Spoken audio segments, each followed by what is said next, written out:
Pane mashoko abuda achinyogwa muHerald vatora mashoko kuti Bulawayo iri kuti idi mnangagwa ngaramba ari pachigaro azvipere mushe fadzai maire oya chirosta ZANU-PF aiwa sarabena mashoko abuda achitaura noti bo subscribe ho like otina on the bell icon anopenda ipa indo paka uchina achiti is this the same Bulawayo where ZANU-PF lost every single of the 12 constituencies and yet to hire a charlatan clown to steal seats? Which Bulawayo are you referring to, and who did you ask?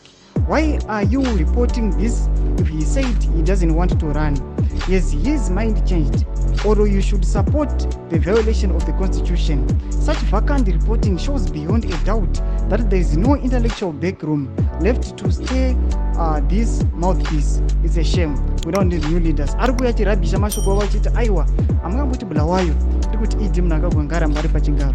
Bulawayo ipi amuri kutaura lokutozoti Bulawayo ruling party aimbofi yambohwina kuBulawayo vanoziva kuti Bulawayo inozivikanwa kuti ndeye opposition arikuya achizviramba achiti aiwa nyasi kutiudza kuti manokonza kuti ani tipe evidence yekuti vanhu kuBulawayo vari kumobiliza vachiti idi mnangagwa ngaramba ari chitonga mashoko anouya aitogwa pana fadzai maire achiti aiwa mashoko amuri kutaura haasiriwo tiudzai mafungiro enyu munoti kudii aiwa fadzai maire une chimoto vanhu vazisombomuti ndipresident amene vanenge vachiona zvari maari pinda comment section medu mutidze mafungiro enyu kusava no subscribe kulike wachinotina on the bell icon.